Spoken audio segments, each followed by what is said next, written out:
네, 안녕하세요. 네, 네, 잘 지내셨어요? 네. 요새 뭐 특별하게 관심 갖고 계신 일이 좀 있으십니까? 없습니다. 없으면 안 되는데요. 그 지난주에 있었던 일 중에서 최근에 제가 좀 주의 깊게 봤던 사건 중에 하나가 KT 그 정보통신 오류 사건이었거든요. 네. 혹시 그거에 대한 피해를 보셨나요? 저는 다행히 KT를 안 써서 피해가 네. 없었어요. 다행이었어요.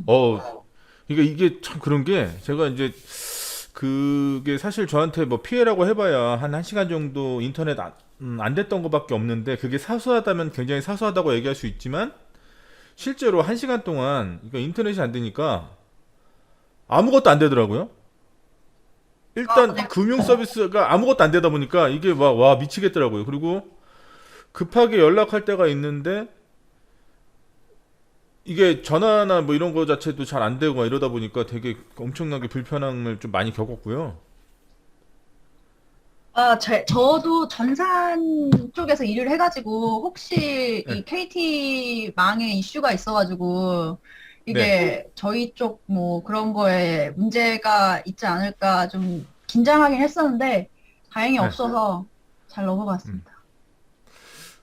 네, 그래서 제가 그 지난주에 그 정보통신과학부에서 사고 조사 결과 이제 발표하는 거 보고 좀 어이가 없었는데 뭐 어쨌든 그 관련된 내용을 제가 저기다 올려놨거든요. 학습 자료실에 올려놨으니까 좀 보시면 사건이 일어났고 이게 조사가 어떤 과정을 거쳐 조사가 됐고 그래도 결론은 어떻게 났고 뭐 이런 것들 이렇게 아실 수 있을 거고 오늘 이제 KT에서 발표한 거 보니까 이제 통신요금에서 이렇게 그 손해 관련해 가지고 이거 보상해주겠다고 뭐 그런 얘기는 좀 있더라고요. 미미하긴 하지만 아무튼 조가식 가군요 안녕하세요. 네, 교수님 안녕하세요. 네 안녕하세요. 반갑습니다. 네 이발하셨습니다. 예. 자고 일어났더니 이렇게 바짝 깎아놨어요. 뭐, 그랬어요. 머리 자르러 저도 머리 자르러 가면 많이 좀 자는데요. 많이 좀 자는데 이제 저기 뭐야 저도 이제 꾸벅꾸벅 졸다 보면 사실 저는 뭐 외모로 승부 안 하니까 근데 어떤 날은 예 굉장히 낯선 제 모습을 만들어 놔가지고 한 번도 본 적 없는 모습인데 이건 막 그래도 이런 이분 머리를 예. 거의 남기질 않았어요. 큰일 났어요. 그래도 자르기 전에 뭐 어느 스타일을 좀 지정을 해주셨을 거 아니에요? 옆머리하고 뒷머리만 좀 잘라달라 그랬는데, 어. 저기 균형이 안 맞았었나 봐요. 근데 균형이 안 맞아도 또, 된다고 했는데, 또 자꾸 우리 자르더니, 그 예. 헤어 디자이너님이 또 나름대로 신경을 더 써주신다고 또 밸런스를 맞추다 보니까 또 그렇게 됐나 봅니다. 그 그러게요. 장준선 학우님은 혹시 우리 저기 미용실 하셨다가 그런 사례 없으세요? 네. 저는 미용실에서 머리만 그냥 길이만 잘라서. 예. 그러니까 지금 제가 모습을 제가 뵐 수가 없어서 지금 헤어스타일이 어떻게 되는지 모르겠지만 저보다는 길잖아요, 그죠? 네네. 예. 근데 저는 최근 들어서 이제 좀 막 기르려고 하는데 왜 그러냐면 기름 저 사실 머리에 뭐 바르는 것도 귀찮고 막 이래서 아무것도 안 바르고 다니고 또 모자 쓰는 것도 굉장히 예의 없어 보이기도 하고 뭐 그래서 이제 모자도 안 쓰고 머리에 막 바르지도 않고 막 하다 보니까 그냥 짧은 머리로 다니는 게 익숙하고 그리고 또 아침에 일어나서 어디 막 가기에도 머리 감고 바로 막 말리는데도 시간이 짧고 그러니까 막 튀어나가고 좋고 그래서 이제 거의 짧은 머리를 유지했었는데 제가 어디 가서 굉장히 좀 어떤 충격적인 얘기를 들어가지고 강의하러 갔는데 어느 모 기업에 강의하러 갔는데 산업안전보건법하고 중대재해처벌법 관련해가지고 어떻게 대응해야 되는가 뭐 이런 거 관련해서 하러 갔는데 강의 끝나고 이제 어 웃으라고 말씀해주신 얘기 같은데 자기는 법 강의한다 그래서 누가 오나 했는데 저 처음 보고 재수자가 온 줄 알았다고 그 말에 약간 저 원래 사실 외모상 뭐 얘기하는 거에 대해 별로 충격 안 받는데 그거는 좀 충격이 좀 이렇게 오더라고요. 그래서 그 다음에 이제 머리 자르러 갔을 때 이제 그 디자이너분한테 이런 일이 있었다. 그랬더니 디자이너분이 격분하면서 아니 그럴 수가 있냐고 그래서 아니면 확실하게 강하게 아예 다 밀어버릴까요? 이러길래 그러면 안 되죠. 그럼 안 되고 뭐 방법이 없을까요? 그랬더니 그럼 머리를 좀 길러보자고. 그래서 지금 머리 기르고 있는 중입니다. 근데 자르고 싶어요. 이것도 머리 지금도 길지도 않은데 막 자꾸 신경 쓰이고 그래가지고. 장준사 학원님도 머리 묶으신 거구나. 저는 화면상으로 봤을 때 머리가 많이 이렇게 있어가지고 짧은 머리인 줄 알았습니다. 얼마에 한 번씩 가시나요? 저요? 웬만하면 안 가려고 그러는데, 한 6개월에, 7개월에 한 번. 그러면 뭐 염색이나 펌이나 이런 거 아예 안 하세요? 네. 우리 조관식 학원님은 그 주기가 어떻게 되세요? 저는 한 3개월, 2개월, 3개월마다 가야 됩니다. 2, 3개월마다 여기 옆에 하고 물에 조금 나오면 제가 못 참아서 제 반곱 아니 쓰고 커트를 2, 3개월에 한 번씩 하신다고요? 예, 예. 2, 3주가 아니고 2, 3개월이요? 2, 3개월이요. 이거 한 3주만 지나도 여기 막 엄청 삐져나와가지고 살 수가 없는데? 저는 큰일 났습니다. 양분이 그래요? 부족한가 봐요. 머리가 잘 안 자라요. 옆에 머리만? 네, 옆에만 칩니다. 옆에만 봐서 네. 좀 걸리적거린다 하면 네. 깎는데 이게 커팅을 했다 하면 얼굴이 달덩이가 되니까 그래서 예, 그렇죠. 네. 혹시 저기 장준선 학원님은 제가 그 학습 자료실에 올려놓은 안전학 관련된 자료 혹시 보셨어요? 안전화요? 안전과 관련된 책 목록을 제가 그러니까 좀 보시는 게 좋을 것 같습니다. 그 보시면 제가 이제 안전 관련해서 좀 이런 책들 제가 전문서하고 대중서로 나눠서 이렇게 좀 테이블 만들어서 올려놨거든요. 그러니까 보시면 안전은 좀 이해하는데 되게 중요할 것 같은 게 왜냐하면 왜 그런 생각을 했냐면요. 우리가 보통 재해라고 그러면 뭐 사망하거나 뭐 이런 거 자산 손실이 큰 거 이렇게만 따지는데 이번 사태를 보면서 이게 저만 이렇게 흥분하는지 모르겠어요. 저 지난주에 있었던 KT 그 전산 오류 이 사건을 보면서 그런 생각이 들었어요. 불현듯. 실제로 제가 학습자료실에도 올려놓긴 했는데요. 1년 전에 KT에서 5G 관련해가지고 정보통신의 뭐 미래라고 하면서 자율주행 관련된 그런 기술을 개발했다 그러면서 영상을 띄워놓은 게 있거든요. 근데 통신 기술이 그렇게 발전했다 그러면서 이렇게 오류가 생겨버리면 그 만약에 자동차 자율주행 가는데 사람이 그 컨트롤 전혀 하지도 않는데 만약에 통신 끊어지면 어떻게 되는 겁니까 그거? 근데 그게 통신이 우와. 그렇게 쉽게 끊어지지 않을 것 같은데, 그게 다, 네. 물론 뭐 이번에 어떤 장애인지 모르겠지만 다 백업을 구축하지 않았을까. 근데 이제 백업이 안 되면 그 네트워크 네. 망이, 그러면 이제 네. 다 헬게이트 이런 거. 그러니까 헬게이트. 이번 사건은 되게 굉장히 어이없더라고요. 한번 이따 여기 라이브가 끝나시고 제가 올려놓은 거 보시면 굉장히 어이없는 것 중에 하나가 그게 전국 단위로 1시간가량 먹통이 됐었거든요. 그러니까 통신 블랙아웃이 일어났는데 왜 그랬는가 생각해보니까 그 유지보수 작업 중에서 하청을 준 거예요. 그러니까 원래 하청을 줘서 예를 들어 기술자들이 와가지고 그리고 또 유지보수 작업 왜 한낮에 합니까? 통신인데 사람들이 가장 많이 쓸 시간대 왜 유지보수를 하냐고요. 그게 그렇게 급한 작업도 아닌데 하려면 증축하거나 유지보수 하려면 원래는 야간에 하도록 돼 있대요. 밤에 뭐 정오가 아니라 자정이나 이럴 때 하기로 돼 있는데 그걸 또 본사에서 승인을 해줬다는 거예요. 그 시간에 해도 된다고. 근데 또 굉장히 어이없는 게 그러니까 여러 가지 사건 사고가 일어난 거하고 오버랩해서 한번 생각해 보세요. 그 굉장히 중차대한 일이잖아요. 만에 하나 진짜 결과론적으로 망이 끊어졌지만 만에 하나 그 유지보수 작업하는 그 중에서 예상 가능한 것 중에 하나가 뭡니까? 최악의 경우는 실제로 일어났지만 망이 끊어지는 게 최악의 경우잖아요. 그럼 그건 충분히 예상 가능한 거잖아요. 그 리스크는. 리스크라는 게 두 가지의 조합 아닙니까? 이게 재해가 일어날 확률, 빈도하고 일어났을 때 이런 심각성, 이게 얼마나 중하게 처리가 될 것이냐, 이 두 가지의 조합인데, 이 망이 끊어지는 거는 빈도수는 작지만 한 번 일어나면 어떻게 되는 거예요? 이거에 대한 파급력이 엄청나게 큰 거잖아요. 그만큼 굉장히 리스크가 높은 거란 말이에요. 근데 그런 작업을 하는데도 불구하고 실제 본사 직원의 관리 감독자가 없었다는 얘기예요. 없었다고 그러더라고요. 그 굉장히 중체대한 작업을 하는 데 있어서 그것도 원격으로 했대요. 그 결국에는 발표하는 걸 제가 다 믿을 수는 없지만 어쨌든 뭐 발표한 거 보면 명령어 오류로 인해 가지고 그런 일이 일어났다 그러더라고요.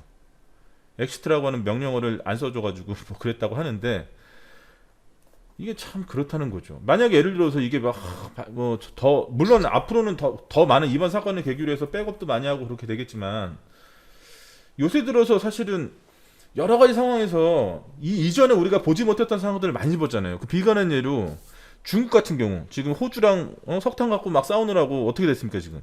자국 내에서 신호등도 안 돌아가고 한 도시 지역이나 이런 데는요 밤 일정한 시간 이후 넘어가면 전기가 아예 안 들어와가지고 다 끊겨버린다는 거예요.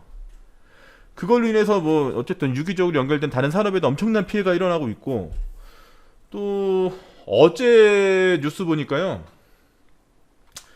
필리핀의 일본령에서 화산이 폭발했는데 바다 안에서 화산재하고 경석이라고 하는 돌덩이가 해변으로 밀려 들어와서 지금 오키나와 해변 있잖아요. 그 청정 해역이 돌가루로 가득 이렇게 덮여가지고 그 돌가루를 먹은 물고기는 죽어가지고 폐사돼가지고 엄청나게 막 떠밀려오고 있고 그런 일이 발생한다는 거. 이게 우리가 소위 말하는 뭡니까 이게?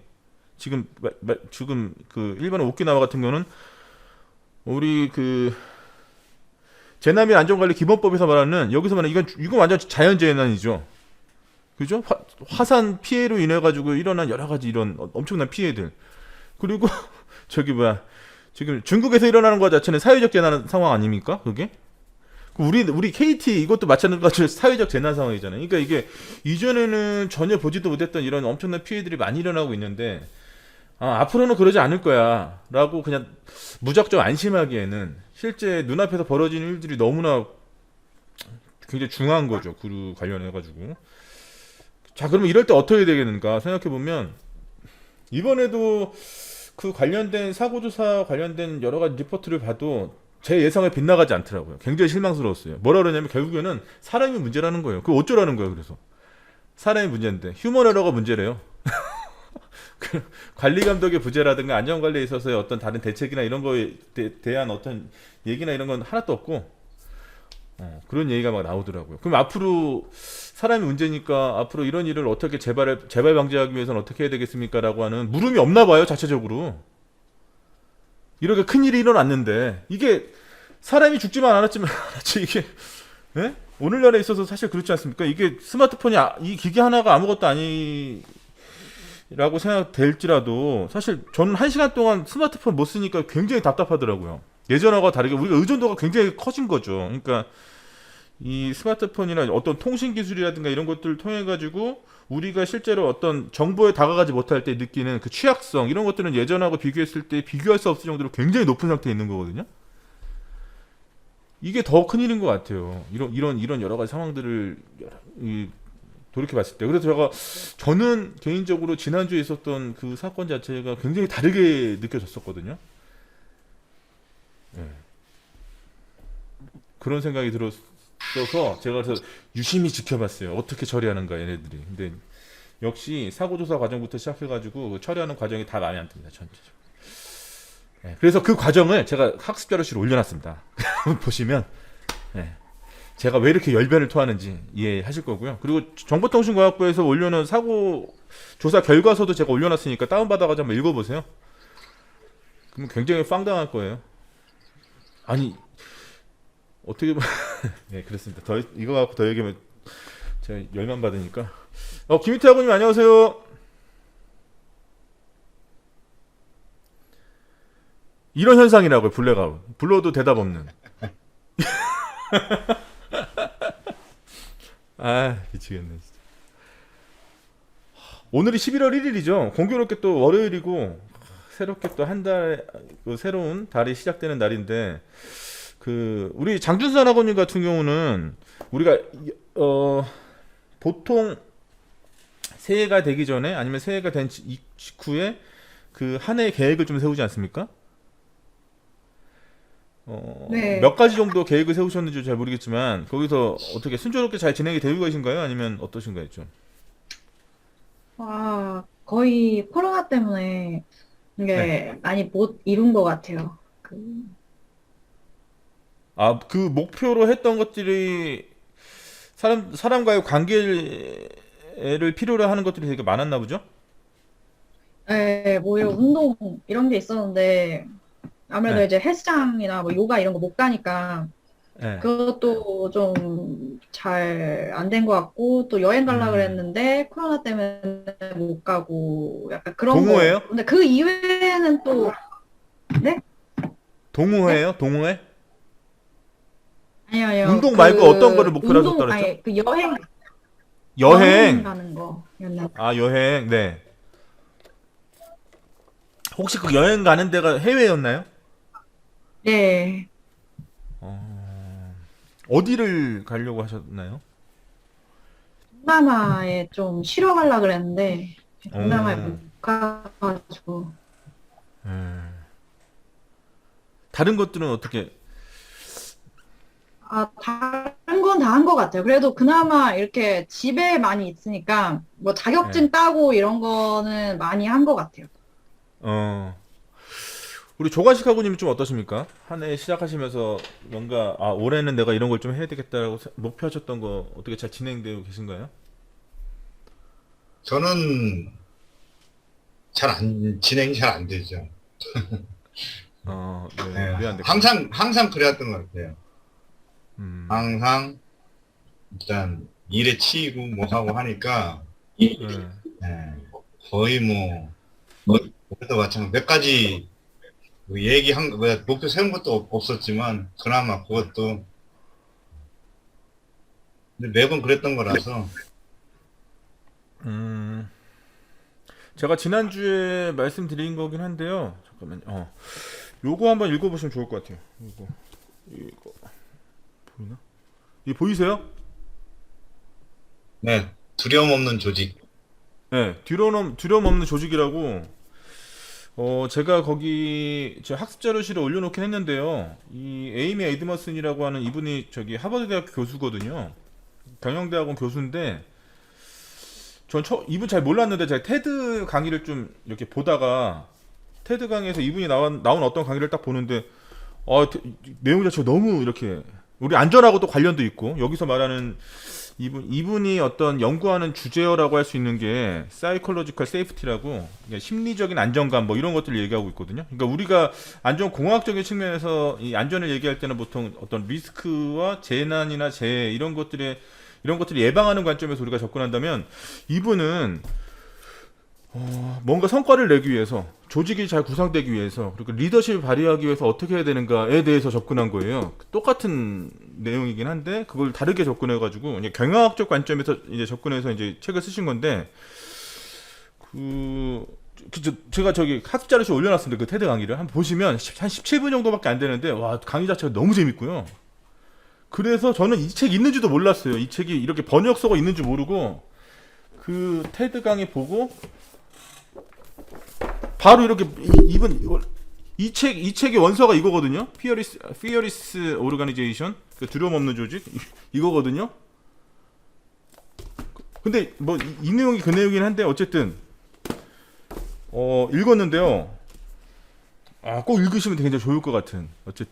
어쨌든 리더십이란 게 그런 거 아니겠습니까? 조직에서 뭔가를 컨트롤하고 제어하기 위해서도 리더십이 필요하지만 내 자신 어떤 계획을 세워서 그 계획을 쭉 이상 없이 밀고 나가서 내가 목표했던 바를 이루기 위해서 즉 성과를 내기 위해서 나의 자신의 리더십도 필요한 거니까 그럴 때 나의 심리적인 상태를 어떻게 내가 제어할 것인가 이런 거에 대한 또 본보기라든가 이런 것들이 많이 나와 있어서 굉장히 재미있고요.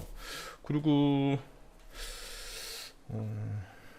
한 240페이지 정도밖에 안 돼요. 그 글자도 크고 그래서 한 마음 잡고 읽으면 한 2시간이면 다 읽으실 거예요. 그 내용이 굉장히 재미있고 사례도 많이 들어있고 그래서 참 이런 책들이 좋은 책 같아요.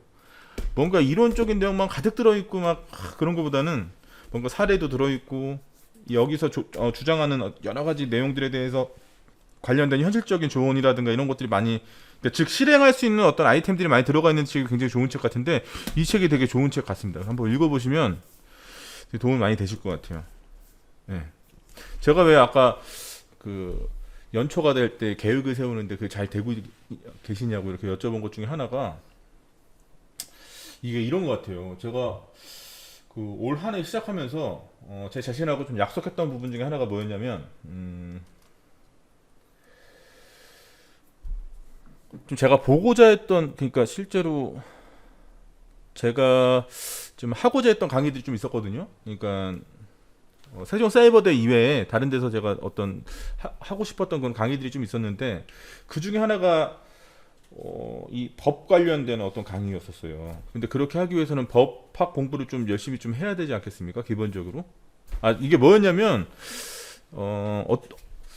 어떤 의뢰를 받았는데요. 어떤 변호사 어떤 협회 의뢰를 좀 받았는데 거기서 중대재해처벌법 관련해 가지고 이런 강의 의뢰를 받았어요. 근데 이제 아무래도 가서 어떤 강의를 하려다 보니까 일단 그분들이 다 법조인들이고 기본적인 법학 지식은 저보다 훨씬 더 많이 갖고 계실 분들이기 때문에 제가 어떻게 접근해야 될까 이런 고민을 많이 하다가 아, 내가 상반기 내로는 이런 것들은 좀 봐야 되겠다 싶어가지고 네, 기본적으로 이제 그 법학 개론 법학 개론부터 시작해가지고 어디 보이시? 형법 총론 이런 책들 사서 막 읽으면서 공부하고 이랬는데요. 나름대로 이제 강의는 끝나긴 했는데 이거 공부하면서 또 다른 목표가 막 생기더라고요.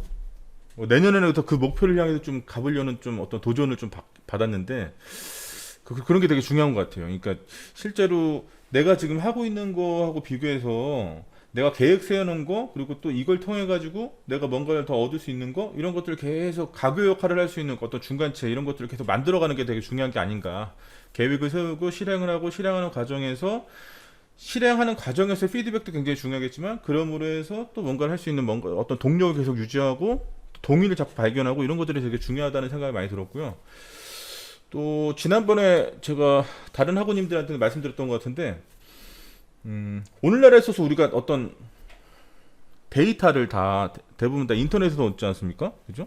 근데 인터넷에 있는 데이터를 100으로 쳤을 때 조관식 학우님 저번에 말씀드렸으니까 제가 요 질문을 똑같이 제가 우리 장준선 학우님한테 한번 해볼게요.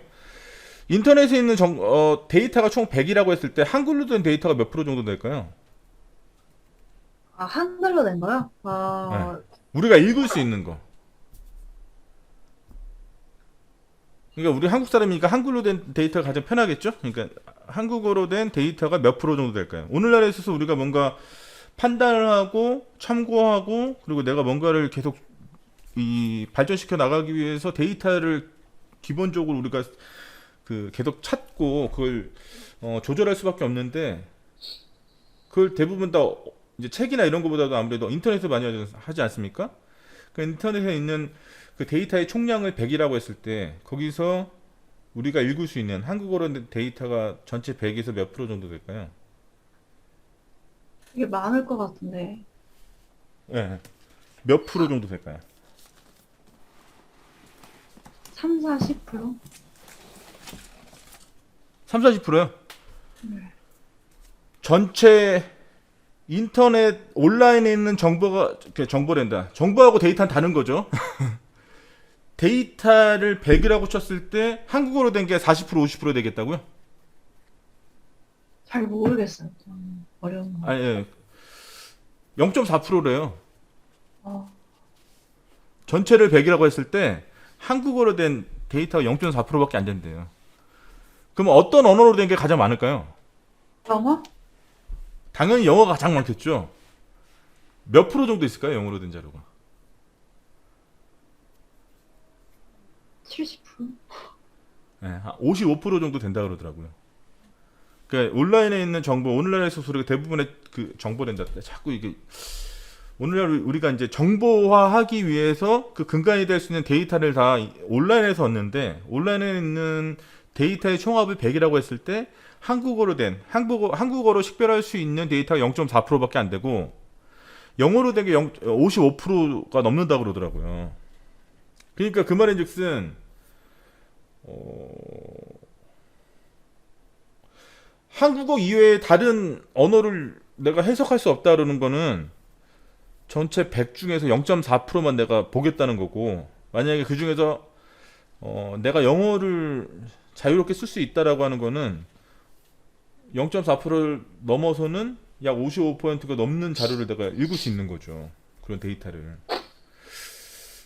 사실 우리 영어 되게 어렵지 않습니까? 되게 영어 어렵죠. 근데 이제 그런 것들을 좀 하기 위해서 올 한 해 또 제가 좀 이거 매년 목표를 세우는 거긴 하긴 하는데, 예, 영어 이제 독해 일단 스피킹이나 이런 거보다도 독해에 대해서 이제 꾸준하게 하겠다 이런 것들을 계획을 딱 세웠었는데, 얼마 전부터 좀 뭐랄까, 얼마 전? 올해 한 4월, 5월 이상 지나가면서 굉장히 특이한 현상이 발생하기 시작한 게, 그 이전에는 그런 걸 좀 많이 못 느꼈었던 것 같은데, 확실히 이 언어 공부는 습관 같아요, 습관. 습관이라고 하는 게 뭐냐? 그러니까 영어로 된 원서를 계속 보면서 그 문법적으로 이해하려고 노력하는 게 아니라 그 구조를 익히려고 노력한 거죠. 눈으로 계속. 근데 이게 좀 익숙해지는데 한 3, 4년 걸린 것 같은데, 그걸 계속 보다 보니까 좀 뭐랄까, 두 가지 감정이 교차하게 되는 것 같아요. 일단 겁이 없어지고, 원서를 본다는데 겁이 없어지고, 자연적으로 더 이렇게 더 이렇게 관련 내용들을 더 찾아보고 이렇게 되는 어떤 습관화되는 게 한 3, 4년 걸린 것 같은데, 그렇게 좀 되는 것 같아요, 요새 들어서. 그래서 요즘에는 아까 보셨듯이 뭔가 관심이 좀 생기면 원서부터 봅니다, 일단. 왜냐면 우리나라 된 자료는 거의 없어요. 그러니까 제가 사실은 이 책 있는지 찾아보지도 않았겠죠. 당연히 없을 거라고 생각했고, 그래서 원서부터 막 찾아봤는데 나중에 보다 보니까 이게 우리나라 번역서가 있는 거예요. 그래서 아무튼 네, 번역서로 제가 일단 이건 다 읽었고, 나머지 원서로 또 보고 있는데, 이렇게 보면 되게 좋죠. 번역서가 있는 거를 갖고 원서를 읽으면 좋은 게, 일단 번역된 게 있으니까 내가 이걸 원서를 쭉 읽으면서 좀 막히거나 뭔가 깔끔하게 해석이 안 되는 부분은 이제 원서를 같이 보면서 공부하면 훨씬 더 도움이 많이 되고, 예, 그런 장점은 있죠. 아, 우리 또 아나운서 분이 들어오셨습니다. 오늘 몇 시야? 8시 30분인데. 예대한 학원이 안녕하세요. 예대환 학우님 안녕하십니까? 교수님 안녕하세요. 네, 안녕하세요. 지금도 아직 퇴근 못 하셨어요? 늦었습니다. 이제 막 들어와. 아닙니다. 이제 막 들어왔습니다. 네. 지난주에 KT 관련해 가지고 좀 안 좋은 사건이 있었는데, 그걸로 피해를 좀 보지 않으셨어요? 저는 저 SK라서요. 피해를 아직 못 봤습니다. 근데 이제 네, 그렇습니다. 제가 KT 사건이 발생하고 난 다음부터 사고조사 결과 발표까지 관련된 내용을 제가 학습자료실에 올려놨는데, 시간 되실 때 한번 보시면 좋을 것 같습니다. 네, 영상 그냥 짤막짤막하기는 봤어요, 좀. 네. 감사합니다, 교수님. 아닙니다. 보시면 좋으실 것 같고요.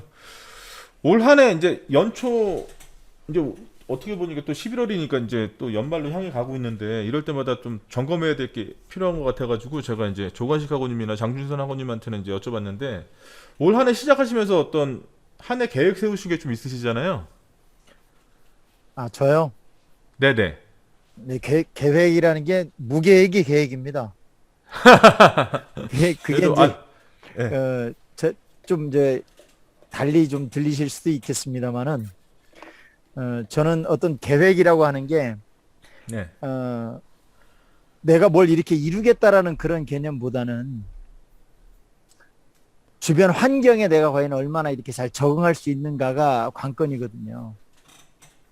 주변 환경이요? 뭐 주변 환경이다라고는 물론 가정도 있고 뭐 여러 가지 있습니다만, 일단은 가정은 제껴두고 산업 현장. 가정을 왜 제껴둬요? 가정이 제일 중요한데. 가정을 제껴둬야 하는 이유가, 네. 가정이 개입이 돼버리면요, 산업 현장에서 적응을 못합니다. 산업 현장에서 적응을 하기 위해서는 네. 특히 제가 하는 맡은 업무 역할 범위에서는 이제 안전에 대한 부분이라든지 뭐 이런 걸 이렇게 하다 보면, 가정이라고 하는 부분은 가급적이면 자유스럽게 내가 뭐 이렇게 해야 된다 저렇게 해야 된다 이런 개념 없이 그냥 하는 대로 그냥 다 풀어주고, 네. 다만 저는 이제 제가 해야 할 대외적인 업무적인 차원에서 이제 마음을 좀 비중을 두고 있는 거죠.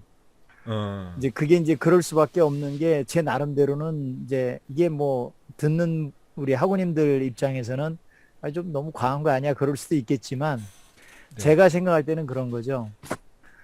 제 가족을 생각하는 시간보다는 현장에서 만나는 그런 분들에 대한 어떤 그 안전을 위협할 수 있는 그런 요인들이 얼마나 많이 산재해 있고 얼마나 많이 있을까라고 하는 그런 것들이 네. 생각을 너무 많이 차지하고 있어요, 비중을. 음. 그러다 보니까 집에 들어와 있어도 네. 늘 그 생각에서 떠나질 않는 거죠. 그러다 보니까 좀 이제 엇박자 나기는 해요. 일상이 엇박자 네. 나기는 하는데, 그래도 어쨌든, 제가 이 직업을 갖고 있는 한 이게 중요한 거고, 이렇게 해야 되는 거고, 이렇게 가야 할 필요가 있기 때문에 네. 그 범주를 벗어나질 못하겠더라고요. 그래서, 제가 이제, 교수님의 강의를 이렇게 들으면서도 물론 체계적인 어떤 그런 그 외국 사례들이나 외국 학자들이나 안전의 그 선행 그 논문을 연구했던 선행 연구자들의 어떤 그런 자료들이나 뭐 이런 것들을 보면서도 제가 이제 느끼는 게 그런 거죠. 그 시대 그 상황에는 이러한 부분을 안전에 상당히 비중 있게 뒀고 없었던 논리를 정립을 시켜서 이렇게 나름대로의 어떤 그 이론을 정립화를 시켰구나 라는 차원이라는 건 상당히 그 긍정적이지만 지금 당장 내가 현장에서 내 앞에 있는 김씨 아저씨의 하는 일에 그거를 대입하려고 그러면 굉장한 딜레마가 빠져요. 그러니까 그것을 끌어와 가지고 이렇게 막 이런 부분들이죠. 그러다 보니까 한 해를 시작하면서 어떤 계획을 세운다라는 게 그냥 현장에 이 현장 내가 지금 보고 있는 이 순간에 대한 어떤 그런 비중이 워낙 크다 보니까 계획이라는 자체가 사실 의미가 없더라고요, 저한테는. 그래서 뭐 개인적으로 뭘 이루어야 되는 것이 있고 뭐 이런 부분들 다들 그렇게 꿈들 갖고 계신데 저의 국한돼서는 그게 없어요, 사실은. 그게 없고 그냥 오늘 하루 아침 스타트 출발을 해가지고 작업이 진행되고 마무리됐을 때 아무런 사고가 없이 손톱 하나 안 다치고 피부 하나 안 까지고 그냥 편안하게들 이렇게 귀가하고 고생하셨습니다. 수고하셨습니다. 그리고 안전팀에 들어가 보겠습니다. 라는 인사를 하고 현장 게이트를 빠져나오는 그 순간 네. 그까지가 전부가 되더라고요.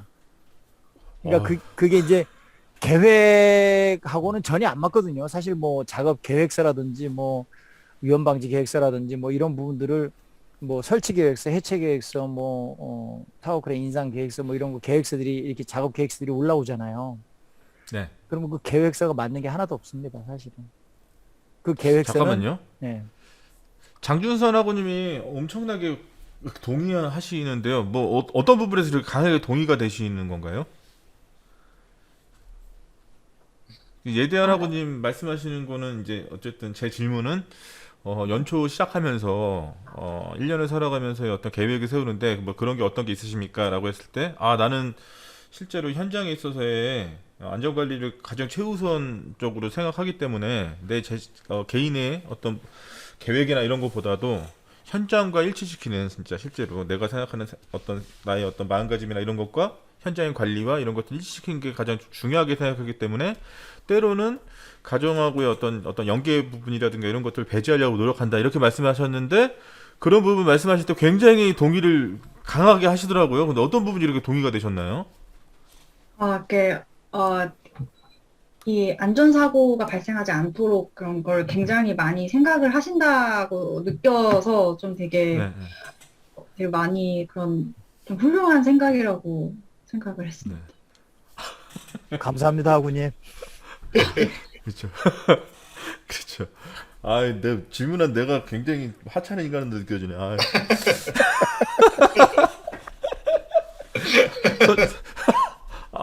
굉장히 뭐라고 표현하죠? 굉장히 속세해서 뭐 그런 사람처럼 좀 느껴져가지고, 예, 그렇죠. 물론 그렇긴 한데요. 선혁이 아버님 안녕하세요. 오늘 좀 늦게 들어오셨습니다. 예, 안녕하세요. 예, 오늘 좀 여느 때에 비해서 지난주에는 굉장히 이 얼굴 컨디션이 되게 좋아 보이셨었는데 오늘은 좀 많이 피곤해 보이세요. 장시간 운전해가지고 있습니다. 아, 저 집에 갔다 왔거든요. 예. 별일 있으신 건 아니죠? 할 일은 없고요. 예. 지난주 못 쉬어가지고 이번 주에 좀 월요일까지 오늘까지 쉬고 오늘 올라오는 겁니다. 그렇죠. 쉬어야 되는데 이제 좀 있으면은 주 4일 근무 한다 그랬는데 주 4일 근무, 주 4일 근무 되겠습니까? 주 4일 근무 주 4일 근무 한다 그러더라고요. 좀 있으면 이제 그 장준사 하고님 주 4일 근무는 어떻게 생각하세요? 주 4일 근무 막 얘기 나오고 있는데 지금. 아, 근데 주 4일 하게 되면은 급여는 그대로 받을 수 있는 건지 해서. 아, 그거는 잘 모르겠어요. 제가 얘기한 정책을 제가 얘기하는 게 아니기 때문에. 그러니까 이게 노동 시간이 줄어드는 건 좋은데 또 그게 네. 급여가 하여튼 줄어든다거나 이러면은 좀 곤란할 것 같습니다. 그 경영적인 관점에서 노동 시간 줄어드는데 급여 그대로 나가는 건 굉장히 곤란하지 않을까요? 네, 그래서 예, 요새 막 그런 뭐 얘기가 좀 나온다고 해서. 예. 근데 사실 따지고 보면 주 5일 근무 할 때도 사실 그랬어요. 주 5일 근무 할 때도 주 5일 하면 되겠냐, 일이 돌아가겠냐 그랬는데. 근데 지금도 얼마 전에 제가 어디 현장에 있는 아는 지인분 만나가지고 제가 농담조로 이 얘기 했는데 갑자기 뭐 다른 얘기 하지도 않았는데 그냥 주 4일 근무 이제 좀 있으면 한대 뭐 몇 년 내로 되겠지 이랬더니 갑자기 말 같은 소리 하면서 지금 건설 현장에 주 5일도 안 지켜주고 있는데 무슨 주 4일 해가지고 뭐가 되겠냐고 막 이러면서 그런 얘기를 했던. 예, 그게 갑자기 생각나가. 예대한 아버님 좀 어떻게 생각하세요? 주 4일 근무제 얘기 나누는 것에 대해서. 4일 근무제 해야죠. 예. 4일 근무제를 하고도 우리가 일상생활을 충분히 영위할 수 있다면 그보다 더 좋은 건 없겠죠. 오늘 이상하게 질문의 퀄리티가 굉장히 낮게 느껴지면서 하다 많아지 얘기를 계속 하는 것 같은 그런. 네, 근데 오늘 이제 뭐 컨셉 잘못 잡은 것 같은데. 가장 중요한 것이 네. 우리 사회를 이루고 있는 그 다양한 계층들이 있잖아요. 보이지 않게. 네네. 그 계층 속에서 이제 주 4일을 4일에 찬성표를 던지는 계층이 있는가 하면 주 4일 해가지고는 정말 더 공핍해질 수밖에 없는 그런 계층도 있거든요. 네. 그러면 그거를 어떤 직업은 되고 어떤 직업은 안 되고 이러면 오히려 이게는 계층 간의 어떤 그 분리를 더 조장하는 그런 결과밖에 안 되거든요. 양극화를 조장한다. 제 질문이 양극화를 조장하나요 지금? 아니요, 질문이 양극화를 조장한다는 게 아니라 네. 앞으로 발전이라고 하는 그런 개념들이 일할 수 네. 있는 사람은 최선을 다해서 일할 수 있게 만들어주고 네네. 어차피 뭐 인간의 욕구가 자아실현 아닙니까?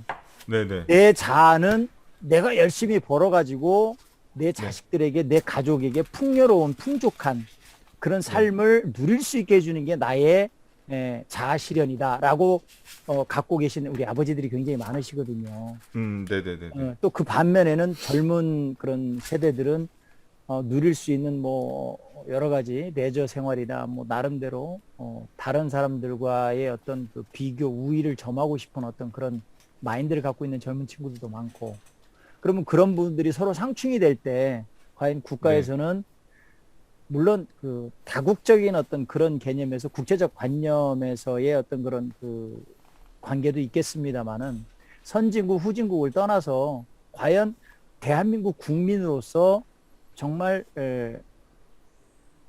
잠재되어 있는 자기의 어떤 자아실현과 욕망과 또 내지는 자기의 어떤 삶의 질을 높일 수 있는 그런 환경 인프라가 어느 방향으로 가야 될지 정말 심도 있게 고민을 해야 되지 않느냐, 그런 생각을 하거든요. 네네. 그런 것이 이루어지고 그런 것이 이제 저변화가 깔려 있는 상태에서 각 직업군들에서 그런 현상들이 좀 이렇게 형성이 돼줘야 되는데, 생산직 같은 경우에는 정말로 생산이 안 되면 월급이 안 나오잖아요. 네. 근데 시간을 줄여버리면 시간과 생산이 맞먹는데 거기에서 시간을 줄이면 생산을 줄인다는 얘기거든요. 네.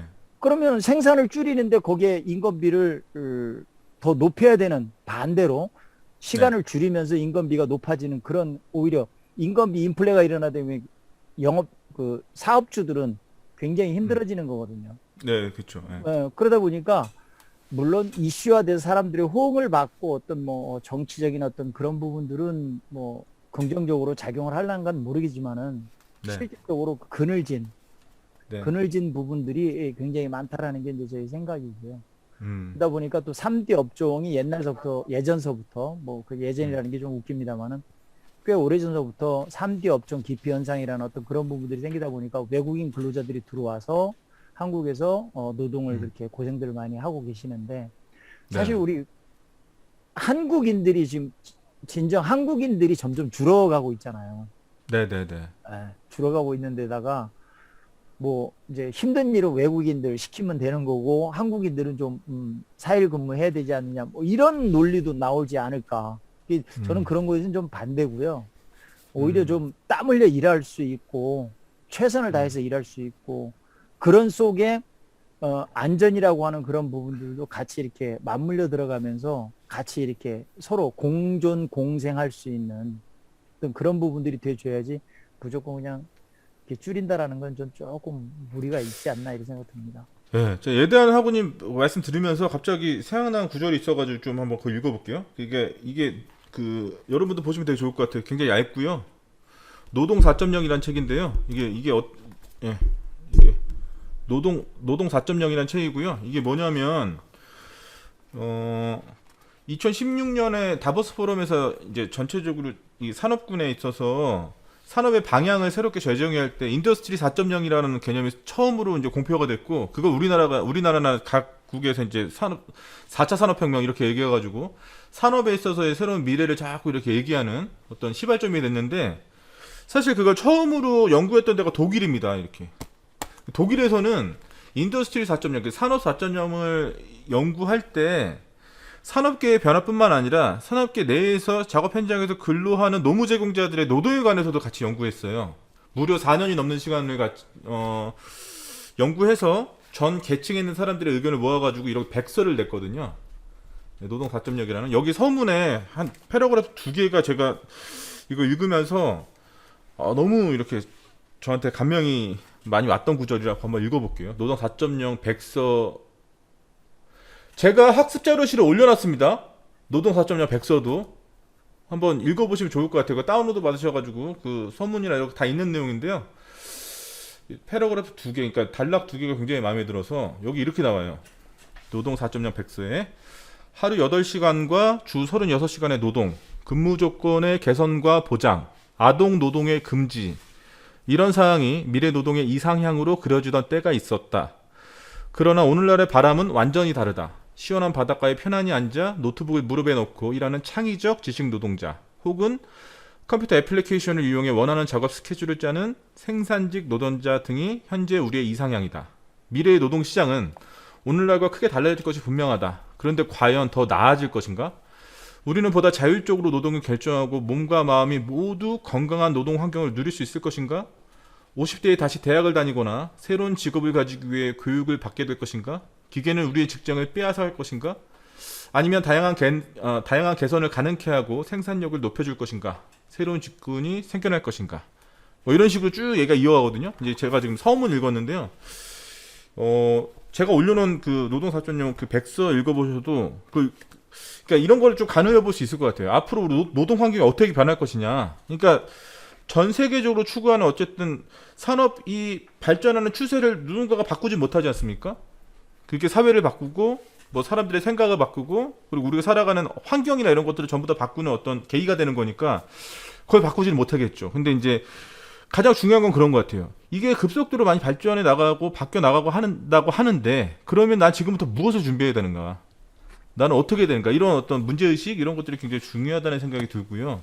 그런 관점에서 한번 같이 고민해 보면 좋을 것 같아서 실제 제가 이 관련된 내용을 좀 알게 된 칼럼도 제가 거기 학습 자료실에 올려놨거든요. 한번 그거 읽어보시면 굉장히 좀 지금 현재 우리가 생활하고 있는 산업 환경 내에서 우리가 어떻게 거점을 잡고 어떻게 뭔가 미래를 준비하기 위해서 노력을 해야 될 것인가 이런 것들에 대해서도 좀 많이 생각을 하게 될 것이고 실제로 노동 4.0이 관련된 내용 안에서도 안전에 관련된 내용도 많이 나옵니다.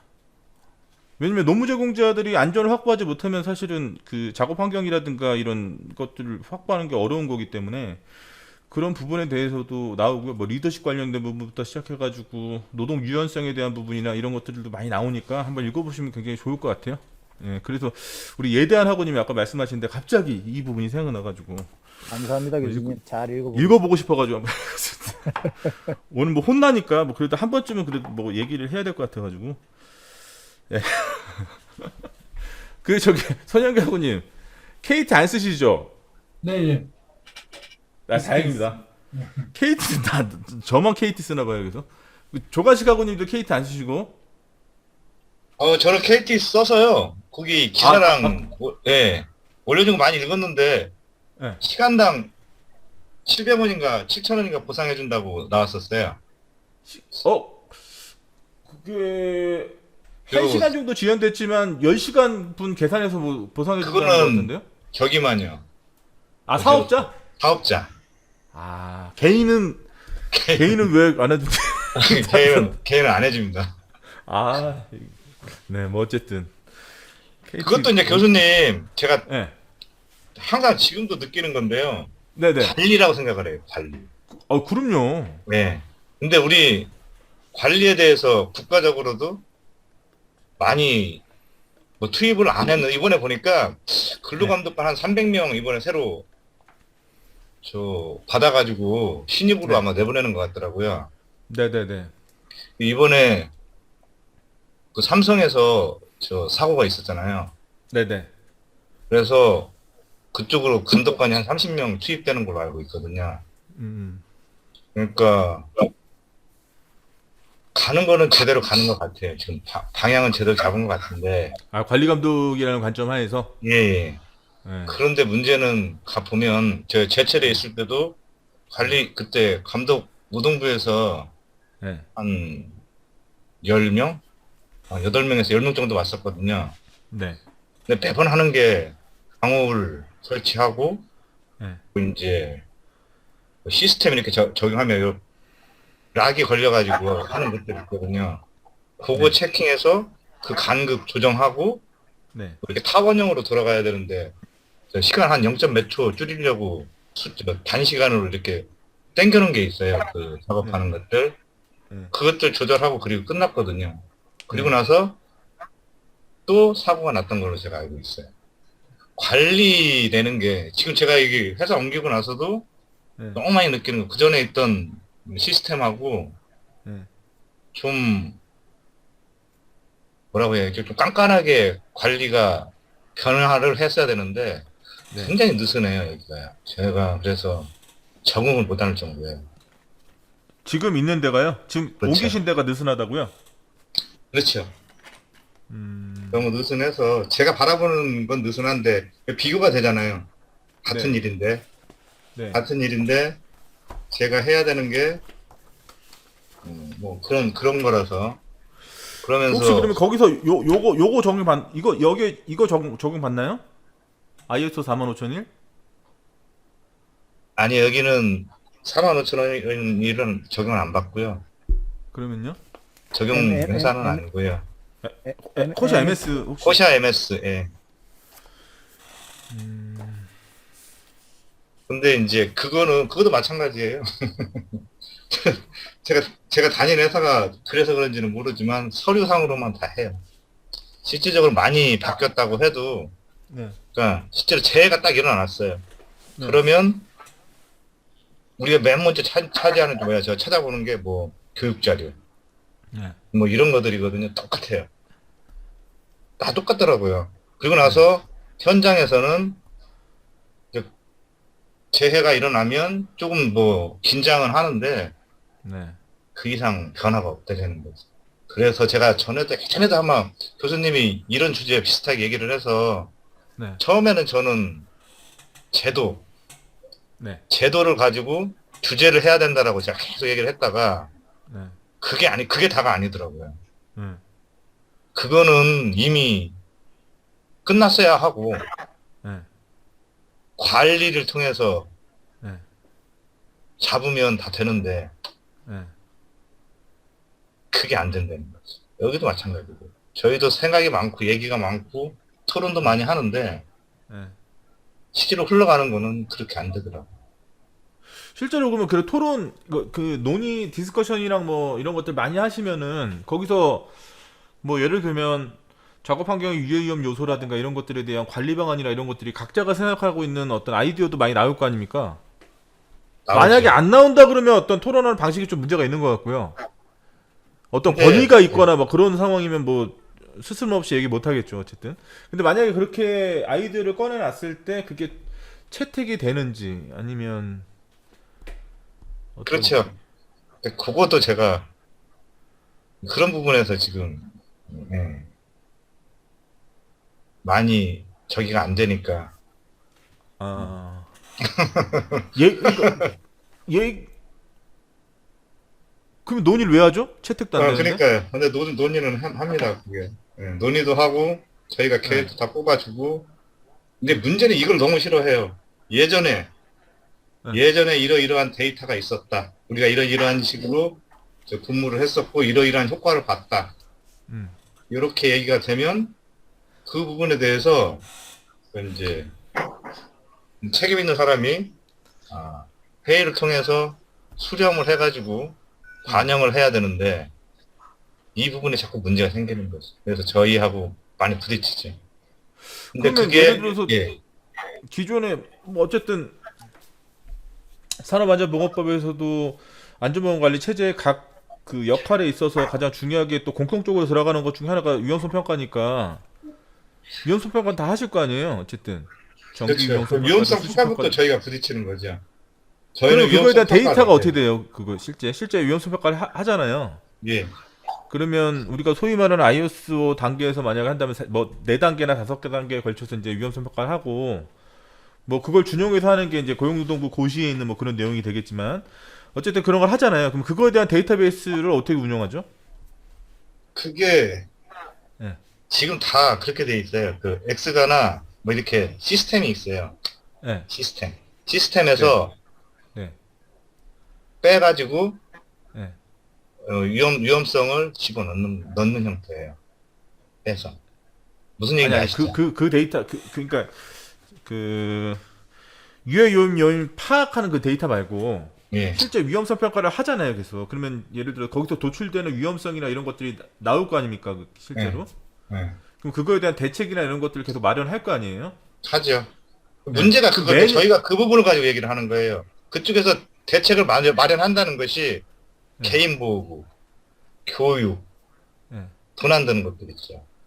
저희가 예를 개인적인 들어 대책이나 예예 개인적인 대책 위주로만 다 하고 그 윗단계에서 보다 근본적인 조치를 안 한다는 건가요? 예. 그 부분에 대해서 제가 제한적이라는 얘기는.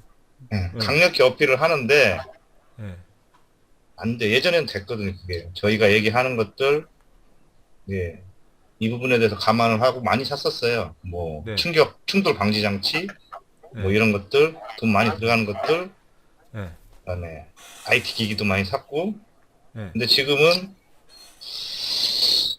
저희가 위험성 평가를 가서 확인을 하면 네. 전부 다 그 교육을 통해서 개인 보호 지급을 통해서 네. 그 위험성이 현저하게 낮아지는 거죠. 제가 그래서 물어봤어요. 네. 저 교육 시간에 그 위험성 평가 맨 처음에 할 적에 음. 이 위험성을 책정을 하고 이걸 떨어지게 하는 이 점수를 우리 스스로 알아서 점수를 매겨서 떨어뜨리는 게 맞습니까? 라고 얘기를 했더니 그렇게 얘기를 하시더라고요. 교수님들 그러니까 자체적으로 하는 거래요. 그게 무슨 위험성 평가예요. 아니 근데 그 예. 위험성 추정 단계에서 그 리스크 매트릭스를 짤 때 예. 거기서 말하는 빈도나 강도나 이런 것들을 줄이기 위한 대책으로서의 뭐 여러 가지 대책 방안이 많이 나오잖아요. 나오죠. 그럼 그거에 대해서 누가 책정한다고요, 그거를? 누가 그거에 대해서 점수 배점을 누가 한다고요? 그거를 그러니까 어떻게 뭐 틀이 정해져고 공통돼 있는 게 아니고요. 관리자들이 이런 경우에는 뭐 예를 들어서 3점을 주고 심각성이 뭐 2점이 왜 2점 뭐 3점 하면 6점을 하는데 그 중에서 저 교육을 시키면 그게 한 4점이 마이너스가 되는 거예요. 그래가지고 2점. 그래가지고 뭐 이런 것들 이런 식으로 진행이 돼서 저희가 굉장히 그거 가지고 이 기준을 어떻게 잡았고 이 기준을 공개를 좀 해달라 라고 얘기했는데 저희가 받은 게 그거예요. 그러니까 맨 처음에 나오는 그 기준들 있잖아요. 네. 그 요만한 한 100여 장 되는 게 있어요. 그 안에 딱 보니까 그 안에 또 위험성 평가 해가지고 뭐 있기는 하더라고요. 근데 그 위험도 하고 빈도 하고 이 측정하는 부분을 제가 생각하기에는 공통으로 협의를 해서 이런 위험이면 우리 회사에서 이걸 5점으로 하자. 예를 들어서요. 이런 위험이면 이건 뭐 4점이다. 이렇게 해서 여기가 돼야 되는데 그게 아니래는. 그러니까 이런 그렇게 걸 해서- 봐야죠. 그렇죠. 리스크 어세스먼트 이런 책들을 보면 여기에 다 그 위험성 어떤 추정하는 단계에서부터 어떻게 하는지에 대한 이게 여기 표로 표나 그림으로 아주 자세하게 잘 나와 있어요. 네, 안에 내용도 이렇게. 우리가 그래서 좀 봐야 됩니다 이런 것들. 선진 외국에서는 어떻게 하는지 이거에 대해 봐야 되고. 그러니까 제가 궁금한 거는 그런 거예요. 그렇게 무수하게 많은 위험성 평가를 하는데 사실 뭐 지금 이 아까 예대원 학우님 말씀하셨던 것처럼 사실 이론적인 부분에 어떤 학자의 개인 견해가 들어갈 수도 있는 것이고 그게 그대로 1대1로 등지시켜가지고 현장에 적용할 수 없는 경우가 굉장히 많잖아요. 처음에 시작할 때는 뭐 이걸 참고할 수도 있겠지만 계속 지속적으로 함으로 해가지고 그 현장 자체의 어떤 뭐랄까 특징이나 이런 여러 가지 것들이 나올 수 있는 거기 때문에 자체 데이터베이스를 운영해야 되는 거 아니겠습니까? 그래서 그렇죠. 위험성을 추정하는 이 리스크 매트릭스 짤 때도 마찬가지라고 생각해요. 그런 부분은. 근데 이제 그게 전혀 운영이 안 된다는 말씀이신가요? 그게 운영은 되겠죠. 근데 제가 보기에는 제가 아니 그러니까 보고- 위험성 평가라는 제도가 운영된다는 게 아니라 예. 아니 사실 그렇죠. 아까 말씀하셨던 건 제도는 있지만 제도는 그냥 대충 하면 그게 뭐 어떤 효과가 있겠어요. 그게 그냥 나중에 관리 감독 예를 들어서 고용노동 동부에서 어떤 문제가 발생해가지고 뭐 감독 왔을 때 했다라고 하는 에비던스 그 이상 어떤 의미도 아니죠. 그거는. 근데 그게 네. 예, 그 감독관들이 와서 매번 지적사항 그 서류 점검을 하잖아요. 그러면 그 위험성 평가에서 지적사항이 안 나올 수가 없는 거예요. 근데 대부분이 네. 제가 알기로는 그런 쪽에서 지적사항을 받아요. 이게 위험성 평가가 정확히 됐느냐 안 됐느냐, 대책이 제대로 됐느냐 안 됐느냐, 네. 이렇게 지적사항을 받고 위험성 평가 잘못되면 500만 원인가? 제가 알기로는 네. 그렇게 저 과태료를 받더라고요. 이하로요. 네. 근데 지금 제가 다녀본 바에 의하면 그러니까 학교를 다니면서 네. 또 관심을 갖게 됐으니까 위험성 평가부터 시작해가지고 이것들 음. 운영 그렇게 되지는 것 같아요. 어디 그 위험성 평가 그러니까 산업안전보건법 36조 위험성 평가 미비에 있어서의 과태료는 없죠. 근데 이제 그거 하고 안전보건 관리 이제, 체제 역할 미비에 있어서의 과태료가 있으니까 이제 그렇게 예. 되는 건데. 역할도 그렇고 위험성 평가 관련해서 걔네들이 뽑아내는 게 많더라고요. 그거 기초로 삼아서 그러니까 36조를 근거로 해서 과태료를 내지는 못할 예, 거고요. 예. 다르게 할 건데. 예대한 학원이 보통 현장에 그렇습니까? 지금 말씀하신 것처럼? 지금 그 우리 조관식 그 학우님이 말씀하신 거를 제가 이렇게 들으면서 느끼는 게 네. 그게 현주소라는 것이 정말 확 와닿거든요. 확 와닿는 게 이제 어떤 거냐면은 사업주, 그러니까 권한을 가지고 있는 자와 네. 그 일을 진행해야 되는 실무자 간의 갭이 네. 서로 관심사가 다르다라는 거죠. 실무자로서는 실무의 자기의 그 핸디를 줄이기 위해서 가급적이면 모든 게 다 퍼펙트 했으면 좋겠고, 네. 사업주의 입장에서는 그 퍼펙트가 정말 그 영리에 반할 수밖에 없고, 또 내지는 그걸로 인해서 더 번잡해지는 네. 그런 상황이 또 올 수도 있는 거거든요. 그러면 네. 결과적으로 안전이라는 관점을 권한자가 실무자와의 그 서로 공통 분모를 가질 수 있는 게 이게 표현이 좀 돼줘야 되고 거기에서 접목이 좀 이루어져 줘야 된다라는 거죠. 근데 그것을 논하기에는 각자가 너무나 바빠요. 실무자들은 정말 서류 준비하고 현장 봐야 되고 막 이게 하루하루가 무진장 바쁜데다가 회의를 하면 그 회의에 한 내용, 어제 회의했고 오늘 또 회의할 거고 내일 또 회의할 거거든요. 그럼 그 네. 회의한 내용들을 새로운 것을 적용을 시키려면 따라오질 못해요. 그 새로운 것들이. 그러니까 아니 근데 지금까지 되게 웃긴 게 제가 지금 ISO 45001 이걸 보고 있는데 여기 보면 처음에 인트로덕션 이렇게 나옵니다. 인트로덕션에서 석세스 팩터스를 해서 성공 요인 중에서 가장 첫 번째 나오는 게 이거예요. 가장 첫 번째 A 탑 매니지먼트 리더십 커미트먼트 리스판시빌리티 앤드 어카운터빌리티. 탑 매니지먼트 최고 경영자의 리더십과 그 사람의 실제 어떤 커미트먼트 뭐라고 해석하지? 약속이라고 할 수도 있고 헌신이라고 할 수도 있고 어쨌든 뭐 그런 거. 그리고 리스판시빌리티 그 사전 책임과 어카운터빌리티 결과 책임. 그러니까 실제 이 어떤 안전 관리에 있어서의 주체적인 부분을 최고 경영자한테 아예 딱 못 받고 있는데 그렇게 안 한다는 거네요. 얘는 네, 그냥 그러니까 이제 이런 거죠. 예. 최고 경영자가 가지고 있는 마인드가 네. 실무자가 이런 그 문서나 이런 걸 통해 가지고 이해한 그 최고 경영자의 역할 및 마인드가 네. 실제 내 앞에 내가 지금 모시고 있는 그 분하고는 조금 괴리가 있다라는 게 느껴진다라는 거죠. 이제 그런 걸 그렇다고 해서 그분이 그거를 무시하는 거 무시는 안 해요. 절대 무시는 안 합니다. 무시는 안 하고 그렇게 간다라는 거죠. 근데 이것을 어떻게 이렇게 드라이브를 걸 수 없는 게 뭐냐면 일단 사고가 안 났다라는 거예요. 네. 현재 사고가 안 났고 만에 하나 사고가 발생을 했어요. 네. 사고가 발생을 했으면 나는 뒤로 빠집니다. 나는 뒤로 빠지고 안에서 나와가지고 핸들링을 다 해버려요. 그냥. 네. 예를 들어서 사고가 났을 때 그 사고에 대한 거를 내가 참여를 해서 내가 결론을 내고 내가 집행을 하고 내가 모든 걸 다 해가지고 그거에 대한 보고서를 관에 제출했을 때 네. 관에서 그거에 대한 인정을 해준다는 그런 차원이라면 경영자가 나를 무시를 못하죠. 내 의견. 아, 그렇죠. 맞죠? 근데 네. 사고가 일어나 버리면 나는 뒤로 빠져요. 내 결함이 뭔가를 찾는단 말이에요, 그 사람들이.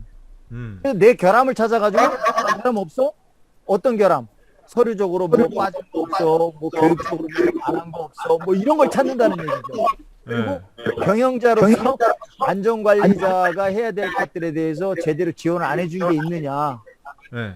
법에서 요구하고 있는 걸 제대로 안 갖춰준 게 있느냐. 그러다 보니까 실무자는 그런 걸 대비를 해야 되니까 바빠요. 정신없습니다. 그러다 보니까 실제 그런 부분들이 심리적 부담감으로 작용을 하고, 그러다 보면 이제 조관식 하우님처럼 내가 실무를 이렇게 맡으면서 이런 서류를 정리를 하는 과정에서 현실적으로 액션이 취해져야 될 것들은 이러이러한 것들이 필요하다고 나는 생각을 하는데, 그거를 거론을 하게 되면 네. 문서를 해석하는 관점 자체가 벌써 나하고 개념이 다른 거예요. 이건 문서 이렇게 만들어 놓으면 되는 거 아니야? 근데 꼭 그걸 해야 되겠어? 그걸 왜 그렇게 바라보나? 이렇게도 볼 수 있잖아. 어쨌든 이렇게도 진행할 수 있는 거 아니야? 그래도 이건 이렇게 해야 되지 않겠습니까? 그거는 조금 과한 것 같아. 그러면 그거에 대해서 과하지 않다라는 거를 들이댈 게 없어요. 왜 사고가 났으면 모르는데 그 사고가 안 났거든요. 그런 게 되게 현실적으로 그렇죠. 그러니까 입증하는 게 네, 어렵죠. 그러니까 이 안전이라는 게 그런 거예요. 사고가 안 나는 상태에서 안전 지키면 이게 과연 타당한지 안 타당한지에 대한 잣대가 모호해져요. 왜 그렇게 안 하고도 사고가 안 났거든요. 네. 네, 근데 꼭 그렇게 해야 되는 이유가 뭐야? 이렇게 얘기하면 할 말이 없는 거예요. 근데 사고가 났어요. 그러면 사고에 대한 그 내용이 전부 다 공개가 돼 주면 좋은데 네. 그렇지 않다라는 거죠. 공개가 안 된다는 거죠. 사고 조사에 대한 이러이러한 사고가 났다라는 것만 나오는 거지.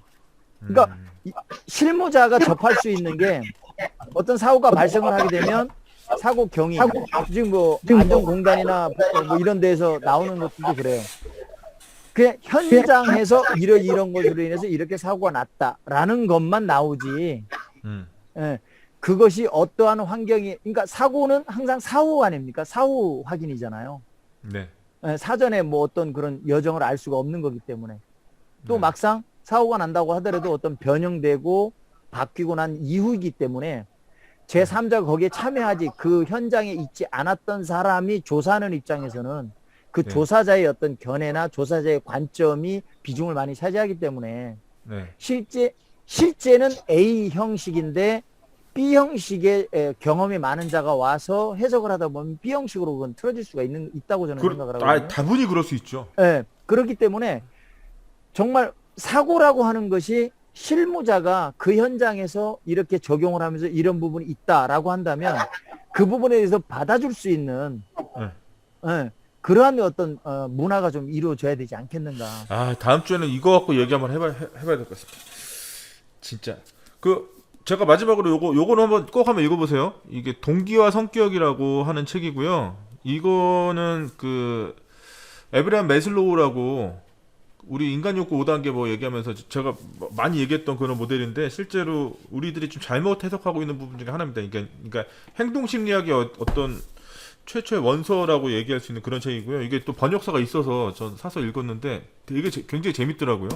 왜 사람이 저렇게 행동할 수밖에 없는가라고 하는 것들에 대해서 평상시에 굉장히 궁금했었는데 좀 읽어보시면 그런 단계에서는 내가 어떻게 해야 되겠구나 뭐 이런 것들에 대해서 조금 더 마음을 다잡을 수 있는 그런 책이더라고요. 보시면 되게 도움이 많이 될 것 같습니다. 아무튼 다음 주에는 왜 그럴 수밖에 없는가, 왜 리더십이 굉장히 중요한데 최고 경영자가 실제로 안전관리에 있어서 스타팅 포인트라고 그러는데 실제 왜 현실하고의 괴리가 왜 이렇게 커질까, 이거 예대한 학우님이 좀 다음 주에는 좀 일찍 들어오셔야 될 것 같은데요. 얘기가 좀 실질적으로 이어지려면요. 왜 저를 타겟으로 삼으십니까, 교수님? 아니 그게 아니라 그게 아니고 좀 제가 뭐 이렇게 많이 안다고. 아니 많이 아시죠. 말씀을 우리 좀 허심탄회하게 이런 거 관련해 저도 현장에서 궁금한 것도 많고 하니까요. 그런 얘기를 좀 하면 재밌을 것 같습니다. 예.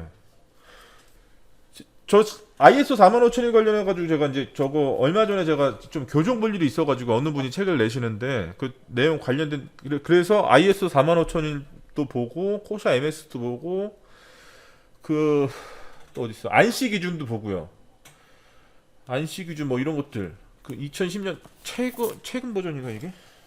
2019년 안시 버전도 보고 이게 미국의 표준협회에서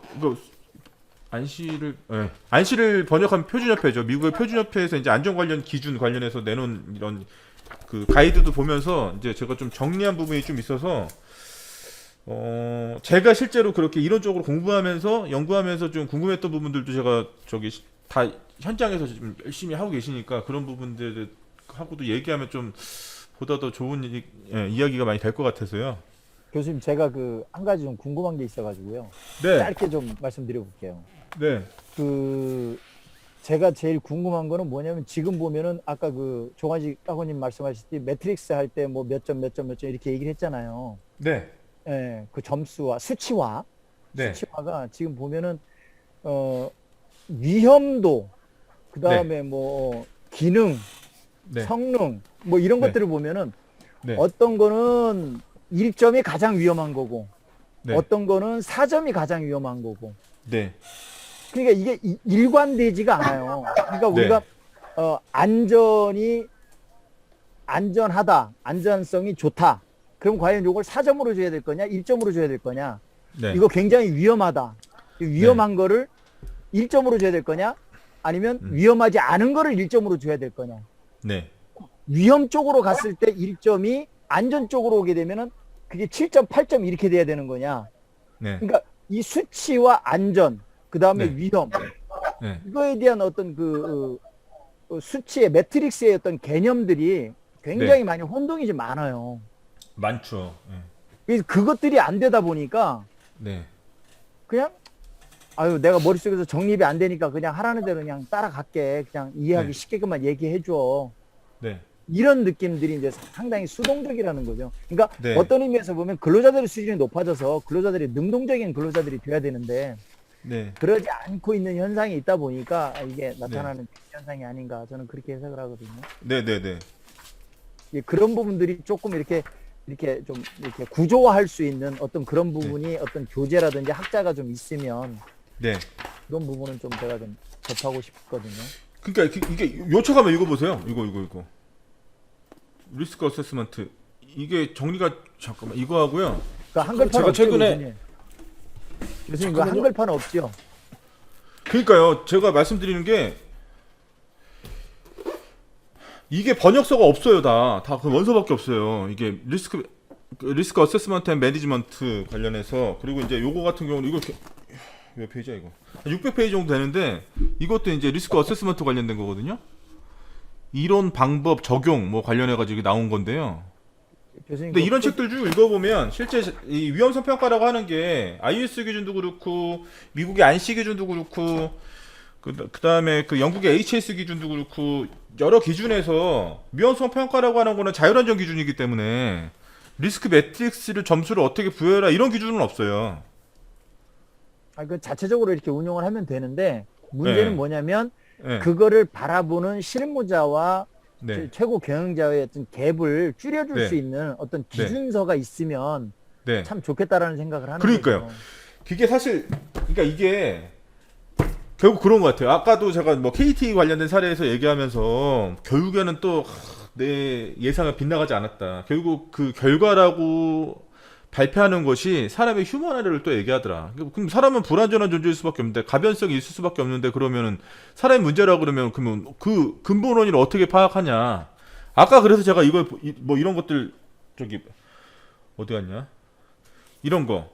에이미 에드머슨 책이나 아니면 동기화 성격 이런 거 이런 심리적인 서류 행동 심리서 이런 것들 좀 읽어 보시라고 말씀드린 게 그런 이유 때문에 그런 거거든요. 왜냐면 우리가 이론적인 부분에서 공부를 한다고 해도 사실 그 이론대로 그대로 행동하는 사람은 없잖아요. 사람이 환경에 영향을 받고 본인이 어떤 중요하다고 하는 가치에 입각한 어떤 행동을 하려고 계속 하는 거지.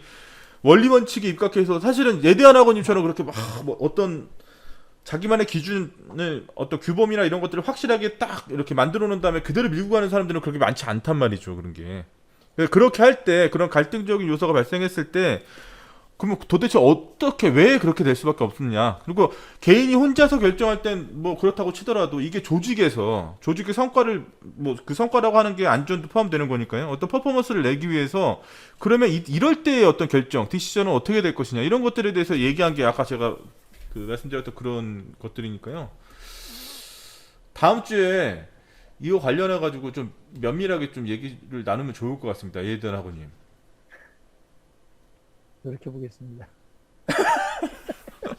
요 멤버 요대로 한번 다음 주에 한번 허심탄회하게 저도 좀 준비해가지고 들어올게요. 진짜 여태까지도 계속 준비해 들어왔지만 진짜 준비해가지고 좀 작정하고 한번 얘기하면 좋을 것 같습니다. 저도 이번 한 주 동안에 지금 말씀하셨던 거 관련해가지고 여러분들 참고할 자료 있으면 찾아서 제가 그 학습 자료실에 올려놓을게요. 한번 보시면 좋을 것 같아요.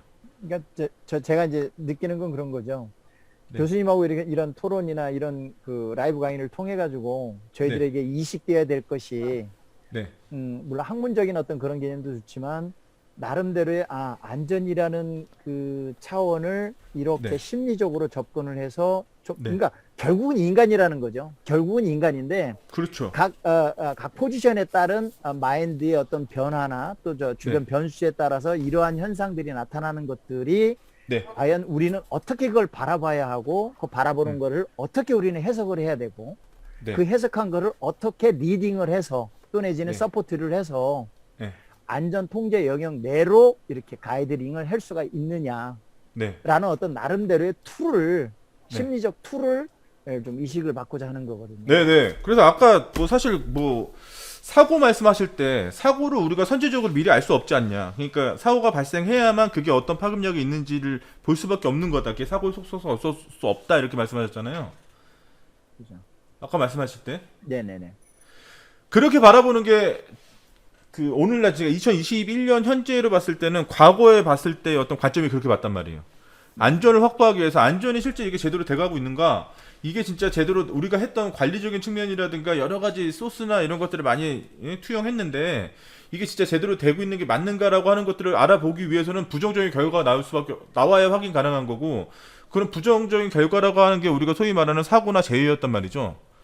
근데 산업이 발전하고 여러 가지 어떤 기술적인 개발이 일어나고 어쨌든 어떤 위험 불감증이라든가 이런 것들에 대한 어떤 감수성도 올라가고 하면서 여러 가지 조치들이 취해졌을 거 아니에요. 그죠? 그 오늘날에 있어서 안전을 바라보는 관점이 이제 바뀌었어요. 그래서 그걸 이제 세이프티 과거에 봤던 관점은 세이프티 1, 지금 제가 말씀드린 관점이 세이프티 2인데 그거 설명하면 또 1시간 걸리니까요. 제가 잘 정리해서 다음 주 들어오시면 그 관련해 그 내용 관련해서 좀 말씀을 드리도록 할게요. 그 괜찮을까요? 미리 저기 썸머리를 좀 올려주시면은 저희들이 네. 미리 한번 이게 쭉 썸머리 한번 읽어보고 아, 네네. 이렇게 제가 저기 도, 오늘은 도움이 좀 되지 않을까 싶네요. 오늘은 안 될 것 같고요. 내일 올려놓겠습니다. 그 관련된 내용은. 다음 주 참석하기 전까지만 저희들이 볼 수 있으면 아니 제가 내일 올려놓을게요. 내일. 오늘은 제가 이 이후에 또 라이브 강의도 있고 이거 정리하고 또 다른 것도 좀 할 게 있어서 오늘 말고 내일 제가 그 관련된 내용을 올려놓도록 하겠습니다. 그래서 세이프티 1하고 세이프티 2 관련해서 리질리언스 뭐 이런 거 이런 개념은 그 우리 학우님들이 보실 수 있도록 제가 올려놓을게요. 감사합니다. 네네. 그 다음 주에 좀 예대하고 좀 바쁘시겠지만 좀 일찍 들어오시면 열띤 토론이 될 것 같습니다. 노력해 보겠습니다. 네, 오늘도 너무 예, 좋은 토론이었고요. 조건식 학우님은 항상 이렇게 뭔가 주시는 것 같아요. 뭔가 제가 막 생각할 수 있는 그런 것들을 막 이렇게 주시는 것 같고. 김희태 학우님은 퇴근해가지고 네, 들어오셨네요. 네, 좀 전에 들어왔습니다. 예. 아무튼 참석해주셔서 너무 감사드리고 다음 세이프티 1, 세이프티 2, 리질리언스 엔지니어링 관련해서는 제가 내일 여러분들이 보실 수 있게 그 학습 자료실에 올려놓고 제가 메시지 다 드릴게요. 한번 그 메시지 받으시면 들어오셔가지고 한번 확인해 보시면 될 것 같고 다음 주 이 시간에 이 관련해가지고 얘기를 더 논의를 이어가는 걸로 하겠습니다. 감사합니다. 편안한 밤 되십시오. 네, 수고하셨습니다. 네, 감사합니다. 학우님들 안녕히 계세요. 늦게까지 고생하셨습니다. 안녕히 계세요. 네, 고생하셨습니다.